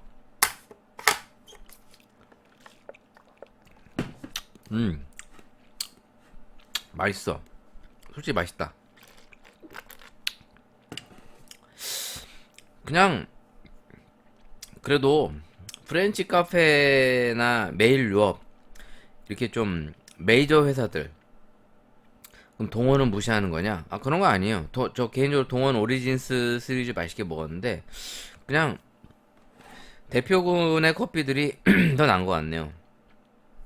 이건 어디까지나 이제 취향 차이일 수 있어서 뭐 누구는 카멜 플랫 화이트를 너무 맛있게 먹었다. 근데 너는 왜 개소리 하냐? 뭐 이렇게 얘기할 수도 있겠죠. 그냥 취향 차이예요, 취향 차이. 제가 이렇게 느끼한 커피를 별로 좋아하지 않아요. 원래 라떼도 잘 안 먹어요. 온리 블랙입니다, 저는. 아메리카노나 필터 커피, 아니면 더치 커피, 뭐 에스프레소. 뭐 에스프레소 같은 경우는 이제 설탕을 넣어서 먹긴 합니다만, 보편적으로 이제 좀 깔끔하게 먹는 커피 스타일을 좀 익숙해하고 선호하다 보니까 우유가 들어가면 뭔가 커피라기보다는 왠지 음료를 먹는 듯한 뭐 이런 인식이 좀 있어요, 개인적으로. 그냥 그래요, 저한테는. 근데 이 뭐 바닐라 라떼 같은 경우에는 뭐 특별히 이 제품이 엄청 맛있다 이렇게라기보단 그냥 이런 류 단맛을 내주는 라떼류의 어떤 전형적인 모습과 일단 바닐라 향이 잘 나요. 딱 먹어도 바닐라야 라는 느낌 딱 들 만큼 단맛도 적절하니 괜찮고, 뭐 얘는 약간 단맛과 함께 좀 느끼함이 좀 있는데, 뭔가 이렇게 단맛이 첨가가 많이 되는 애들은 느끼해져요. 특히 뭐 이런 거를 보면 이제 탈지 분유 이런 게 들어가거든요. 여기 있네요. 혼합 탈지 분유, 네덜란드산 뉴크림 이런 게 들어가니까 커피가 안 느끼할 수가 없어요. 먹고 나면 텁텁해, 입안이. 그래서 저는 이 원래 라떼류가 텁텁한데 사실 그나마 먹는다면 이제 카페 오레 스타일로 뭐 커피 이제 블랙 커피류에다 이제 우유를 넣는 거죠. 그러니까 아무래도 이제 물이 함량이 높다 보니까 조금 느끼함이 덜하고 좀 깔끔한 감이 있습니다. 그냥 간단하게 한번 해봤습니다. 뭐 길게 해봐야 뭐 길게 한다고 이게 뭐 길게 나올 게 있나? 내가 뭐 그렇다 그래서 프렌치 카페 역사를 얘기할 것도 아니야. 뭐 궁금한데 한번 볼까요? 프렌치 카페가 언제 시작됐나? 우리나라에서 일단 프렌치 카페 그러면 일단 프랑스식 커피 이런 뜻입니다. 보통 카페 그러면 우리가 알고 있는 커피숍 이렇게 생각하는데 카페 기본적인 의미는 이제 커피라는 의미예요. 프렌치 카페 남양 볼까요? 남양의 프렌치 카페 어떤 내용들이 있나 궁금해서 브랜드관 뭐 커피 역사 이런 거 안 나오나? 뭐 위키 이런 데 나오지 않을까? 남양유업의 프렌치 카페오레 편의점 커피 중 당류 함량 1위. 뭐 그럴 수 있지. 당류 함량 1위. 브랜드에 대한 소개가 없네요. 프렌치 카페 남양 프렌치 카페라고 쳐봐야 되나? 남양 프렌치 카페. 그냥 갑자기 궁금해졌어. 제 기억 속에 이 남양 프렌치 카페가 언제 시작됐는지 뭔가 이렇게 머리에 떠오르지 않거든요. 아무래도 이제 우리나라 하면 동서식품이니까 오랜 시간 동안 어디에 검색해봐야 되나? 남양 프렌치 카페. 남양 유업. 잘 안 나오네. 일단 남양이라고 이제 나무위키로 한번 들어와 봤는데 대한민국의 3대 유제품 업계라고 해서 서울우유, 매일우유, 남양유 이렇게 나와 있네요. 설립일은 1964년 3월 13일, 창업자 홍두영이라고 나와 있고요. 주소는 강남구 도산대로 상장돼 있는 중견기업이라고 돼 있네요. 일단 뭐 자본금 이런 건 중요한 게 아니고, 아니 커피를 언제 했는지가 궁금하단 말이야.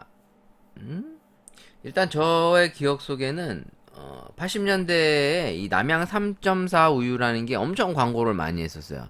3.4 우유 막 그러면 막 아직도 저 기억이 나거든요. 그 특유의 그 코끼리 그려져 있고 그런 지금도 이게 나오더라고요. 그 분유 같은 거. 약간 애들이 나와갖고 막 무슨 그 훈련소 유격 훈련장 같은 데서 막 뭐 이렇게 광고하고 이런 게 좀 컨셉이었어요. 아니면 뭐 그 유도장 같은 데서 막 유도하고 막 그런 제 기억 속에 좀 남아 있는 어떤 그 그림들이 있는데, 뭐 그 다음에 나온 게 이제 남양 뭐 DHA 함량을 높였다 하고 뭐 과대 광고 해가지고 아인슈타인 우유 이거 먹이면 뭐 애들이 똑똑해질 것처럼. 그 다음에 기억이 나는 거는 이 커피 믹스 제품에서 이제 카제인 나트륨을 이제 그 약간 뭐랄까 인체에 나쁘다 요런 식으로 약간 좀 마케팅을 했어요. 실제로 나쁘진 않대요. 카제인 나트륨이 이 카제인 나트륨이 인체에 이제 유해한 첨가물인 것처럼 이제 약간 선동을 해서 인스턴트 커피 믹스에 대한 어떤 불안을 부추긴 걸로 여기도 나와 있네요. 그러니까 이제 예전에 그 우지 파동, 그 삼양라면에 이제 그 우지 파동을 일으킨 농심과 약간 비슷한, 약간 요런 약간 네거티브 마케팅을 주로 하는 악명이 높대. 아, 이렇게 살면 안 돼. 이렇게 사지 마세요. 아, 좀 허무한데? 근데 남양이 그게 없네. 어디 갔어? 남양 유업은 나오는데 남양 커피에 대한 내용이 안 나오네요. 커피. 아, 커피 믹스라고는 다 있는데 언제부터 했는지에 대해서 기록이 안 나와 있어. 좀 궁금한데? 정확한 내용들은 없는데, 기사 같은 거를 보게 되면, 2012년도쯤에 이제 그 커피 공장을 증설하고 이제 그런 내용이 나와 있는 거 보면, 그쯤이 이 남양유업이 커피 사업 쪽에 시작을 했던 게 아닌가, 그게 약간 좀 추측을 해볼 수 있을 것 같아요. 근데 정확한 그 정보가 없네요. 그냥 궁금하네. 언제 얘네들이 이 커피 사업을 시작하게 됐나? 그냥 갑자기 쓸데없는 시작을 한 것 같아. 한국 야쿠르트 같은 경우에는 2010년도에 이제 커피 시장에 진출했다라고 뭐 어떤 기사에 나와 있고요. 남양유업은 언제부터라고 딱 써 있지가 않네요. 신기하네. 혹시 아시는 분? 좀 찾아보는데 시간 좀 걸릴 것 같아. 그냥 궁금해서 갑작스럽게 그냥 이거 하다 보니 뜬금없이 이 남양유업이 언제부터 커피 사업을 했을까? 뭐 그런 생각이 듭니다. 그럼 메일유업은 언제 했을까? 갑자기 생각이 나네. 메일유업 커피 사업. 메일유업. 메일유업도 마찬가지로 나오나?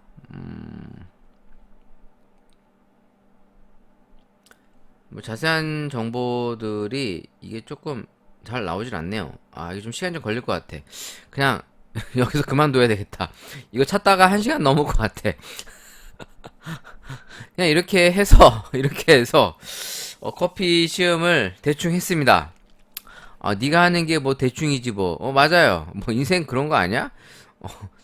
디테일하게 하는 게 쉽지 않지. 그러려면 내가 연구소 차려야지. 내가 이 방송하고 있을 게 아니지.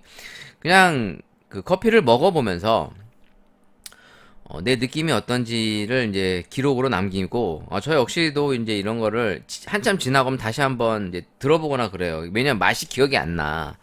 기억이 안 나. 진짜 하도 많이 먹어야 되니까 제가 그래도 뭐 나왔다 그러면 항상 사서 먹어보는 편이거든요. 그러니까 수입품들도 다 사서 먹다 보니까 먹어본 것도 이제 기본 한 수백 가지가 넘어서 기억이 잘 안 나요. 이게 무슨 맛이었는지. 그러니까 뭐 머리에 이게 딱 남아있는 게 별로 없어. 자, 일단 대기업 제품들답게 일단 맛이 있습니다. 뭐 맛이 없다 그런 취지는 아니에요. 일단 카멜도 지난번에 먹었을 때보다는 좀 먹을만 해요. 먹기가. 근데 그 특유의 이 느끼함이 이제 개인적인 취향과 좀 잘 안 맞아서 내 취향과는 좀 거리가 있다. 뭐 이런 취지로 말씀드리고 싶고요. 뭐 어떤 분한테는 이 느끼한 게 또 이제 잘 맞을 수가 있을 것 같아요. 근데 일단 당도는 없는 카멜의 플랫 화이트랑 요 에스프레소 벨벳 라떼가 조금 더 내 취향에 맞는다. 이 두 개만 놓고 본다면 에스프레소 벨벳 라떼가 더 깔끔하니 저는 좀 먹기가 편했고요. 근데 이 대기업 커피들이 이제 합성 향료, 합성 향료 같은 걸 넣다 보니까 그 특유의 그 싸구려 커피 사탕 같은 그런 향 맛들이 저는 개인적으로 좀 별로거든요. 거부감이 좀 있어요. 자연스러운 느낌이 아니라서. 그러니까 이런 거 있죠. 향수를 뿌렸는데 좀 고급 향수의 느낌이 아닌 그 싸구려 향수들에서 나는 그 약간 센 향 이런 거 있잖아요. 그러니까 딱 누가 맡아봐도 이건 그냥 뭐 그 싸구려 향수들 애들 뭐 이렇게 장난감으로 나오는 이렇게 문방구에 가면 파는 그런 향수 같은 느낌. 그럼 뭐 고급 향수는 더 좋냐? 그런 건 아닌데 그 어떤 향의 뉘앙스 같은 게 있어요. 향의 뉘앙스. 그래서 좀 이렇게 뿌리고 나면 왠지 좀 힘든. 물론 그 향이라는 것도 사람들마다 이제 취향이 다 다르니까 뭐 어떤 사람은 좋아하고 어떤 사람은 싫어하고 저 개인적으로는 이제 그 비누향 이런 걸 좀 좋아합니다. 그래서 이제 저한테 약간 패티시 같은 게 있는 게 여성분들 지나갈 때 그 향수향이 진하게 팍 퍼지는 것보다 그 비누향 같은 거 있죠. 뽀송뽀송한 향 그런 거 나면 되게 매력 있게 느껴져요. 그 여성분이 외모가 어떤 걸 떠나서 그냥 향만으로도 약간 매력을 어필하는 거죠. 약간 그런 거. 그런 의미에서 이 향이라는 것도 상당히 민감하다. 커피라는 게. 실제로 커피를 먹을 때 이 향과 맛 되게 중요한데 우리가 향적인 부분들을 좀 약간 등한시하는 경향이 좀 있어서 그냥 한번 언급을 해봤고요. 그냥 세 가지 커피를 또 한번 먹어보면서 대기업 커피들이 이런 느낌이다 라는 걸 다시 한번 느껴봤습니다. 뭐 대기업 커피가 대기업 커피지 뭐 이렇게 얘기할 수 있는데 사실 먹을만해요. 나보고 이디야 가서 바닐라 라떼 먹을래? 프렌치 카페 로스터리 알 이런 거 먹을래? 그럼 저는 솔직히 그냥 이런 거 먹을래. 아니 굳이 당덩어리 커피를 프랜차이즈 지점 가갖고 물론 이제 예쁜 컵에 얼음도 들어있고 또 앉아서 우아하게 먹는 그 매력이 있죠. 근데 그냥 단순히 뭐 고속도로에서 응? 이제 급하게 이제 카페인이 좀 땡기는데 좀 당이 좀 땡긴다. 그럼 난 이런 거 하나 먹을래. 그만큼 이 가격 대비에 있어서 만족도가 나쁘지 않다. 그래서 이런 저가형 커피들, 그러니까 2,000원대 이제 요 형성되어 있는 게 우리가 이제 RTD 커피, 뭐 이제 대기업에서 양산하는 이제 저가형 커피들 이렇게 바라보고 있거든요. 그러면 이제 사실 이런 커피류의 경쟁력이 저는 나쁘지 않다. 그만큼 이제 대기업들이 이제 자본력과 어떻게 보면 생산성을 향상시킴과 동시에 어느 정도 맛을 이제 따라가고 있는 거죠. 그래서 예전에는 이제 이런 가공 커피 시장들의 커피들이 딱 먹어보면 좀 너무 맛이 없거나 싼티 나는 경우가 상당히 많았었어요. 특히 이 파우치형 커피들이 그랬는데 요즘에 이렇게 양산형 커피들 중에서도 제법 퀄리티들이 높아요. 그냥 뭐 제 느낌이었습니다. 뭐 퀄리티가 높든 말든 여러분들이 관심이 없을 수도 있지만 잠재적으로 이런 가격 경쟁력에 있어서는 일반 소매를 운영하는 그 자영업자들이 경쟁하기 좀 어렵다. 그래서 이제 저가 경쟁에서는 우리가 기업을 이길 수가 없어요. 이 자본력을 밑바탕으로 이 양산하는 시스템에 이길 수가 없습니다. 그러니까 사실 개인이 하는 이런 식당과 기업이 경쟁할 때는 그 차별성, 어떤 그 개성, 차별성을 앞세우지 않고는 가격 경쟁력을 밀고 갈 수가 없어요. 그러니까 점진적으로 봤을 때 이런 저렴한 커피를 양산하는 것은 개인 카페의 방향성과는 맞진 않습니다. 제 생각은 그렇습니다. 왜냐면 이런 시장은 거의 다 이제 기업이 가져갈 수밖에 없는 구조이고, 그 대표적인 게 이제 일본의 커피 시장을 봐도 그렇고, 이것이 이제 뭐 미국도 그래요. 대부분의 이런 대량 양산형, 그러니까 양산형이라는 게 대량으로 생산하는 걸 얘기하는 건데, 이런 류의 시장은 기업 말고는 개인이 가져갈 수가 없어요. 일단 큰 공장 증설을 하려면 돈이 있어야 되잖아요. 그런 걸 생산하려면 자본이 있어야 돼. 근데 개인 카페는 그런 걸 할 수가 없어. 자본력에서 밀려. 뭐 돈을 빌려 쓰든 뭐 하든 없잖아. 뭐 예를 들어 나는 집에 자산이 뭐 10조가 있다. 뭐 이러면 얘기가 달라지겠지만, 일반적으로 작은 점포를 운영하는 개인이 이런 것을 가격 경쟁력으로 기업과 싸워보겠다? 이거는 조금 뭐 제가 봤을 때는 그닥 바람직해 보이진 않아요. 차라리 나만의 독자적인 어떤 기술력과 어떤 노하우로 양산하지 못하는 커피 스타일을 완성해서 그것을 나만이 고집스럽게 해나간다. 어떤 이런 장인. 그래서 뭐 실제로 일본만 그런 게 아니라 유럽에도 가보면 뭐 빵집이 몇백 년 된 집, 뭐 식당 몇백 년 된 집 이런 게 있잖아요. 어떤 그런 상징성 이런 것들이 이 개인 사업자들이 나아가야 할 방향성이지 않나.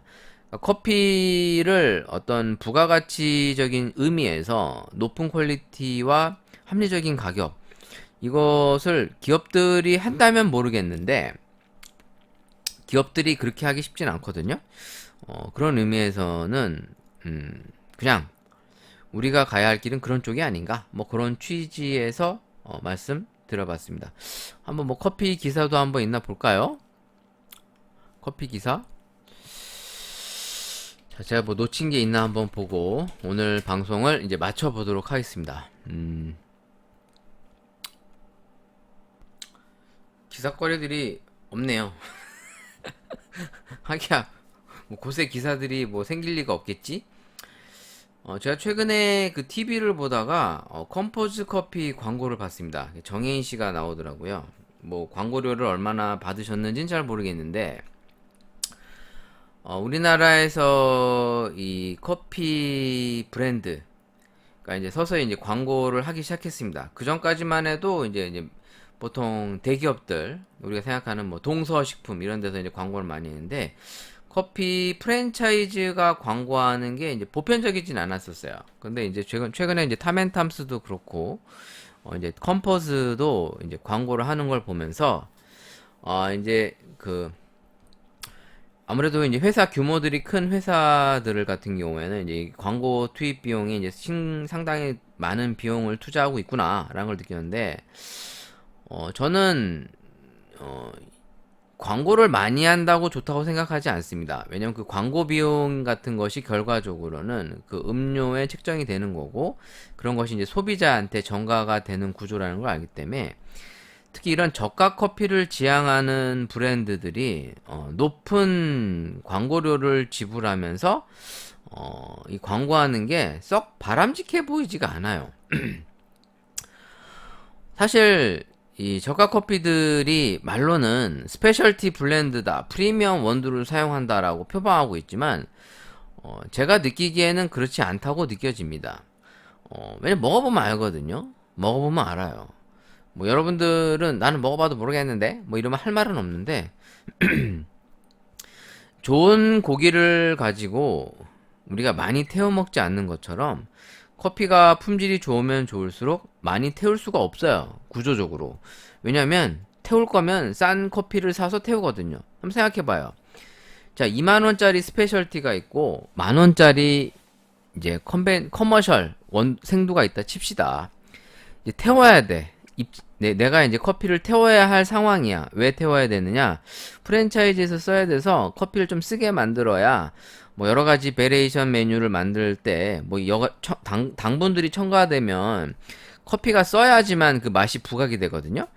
예를 들어 스페셜티 원두를 쓰는 진짜 오리지널 커피 전문점에서 뭐 바닐라 라떼 이런 거 만들 때 커피 양을 늘린다거나 커피에 이제 샷을 많이 추가해야 되는 경우가 생겨요. 왜냐면 커피 맛이 부각이 잘 안 돼요. 그 쓴맛들이. 커피의 느낌이 잘 안 살아요. 더군다나 이 산미가 나는 커피들인 경우에는 좀 부조화스러운 경우도 상당히 많아요.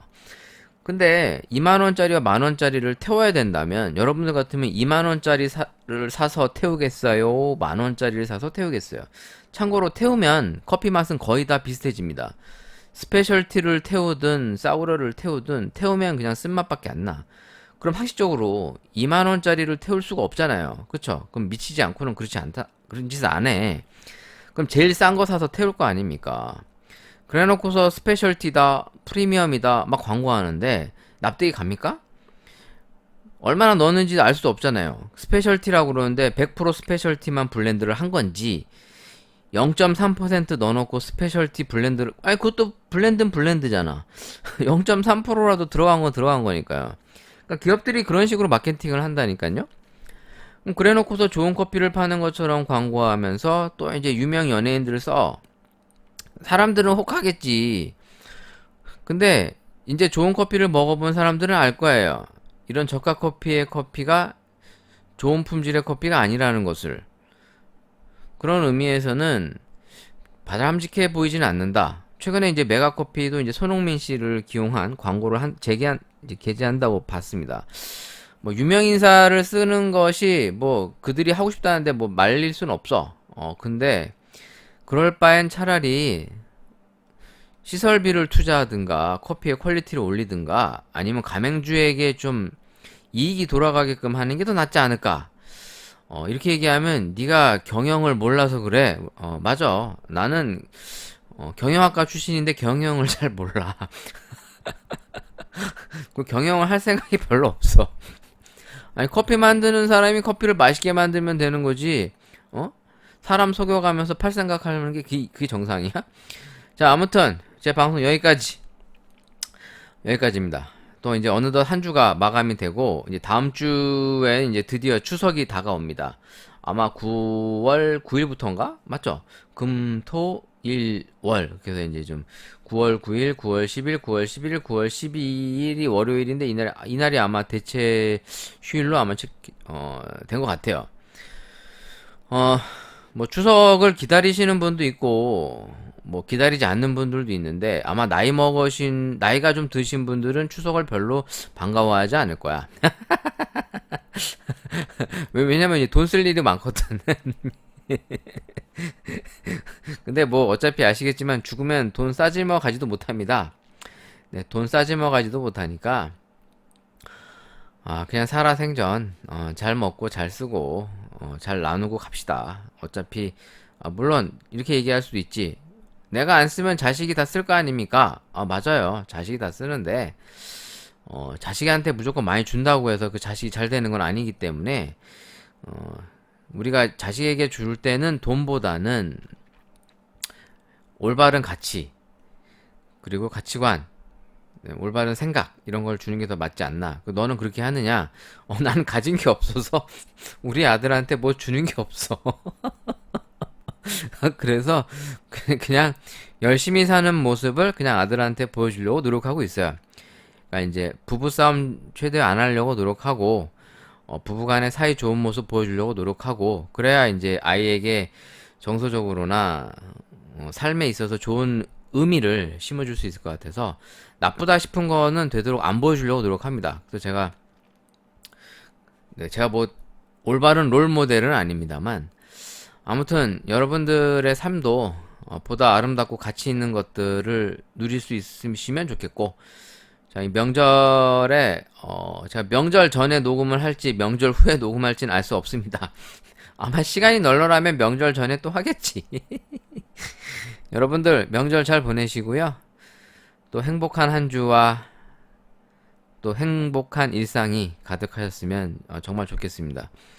제 방송을 듣는 분이 뭐 수십만, 수백만은 넘지 않는데 그래도 조회수가 많은 경우에는 뭐 그래도 10,000건 이상 넘어가고 그래도 이제 많이 듣는 경우들이 있는 것 같아서 저의 개소리일 수는 있지만 그냥 여러분들, 그러니까 저의 방송을 듣는 분들이 그래도 좋은 일들이 좀 많았다 싶으시면 좋겠습니다.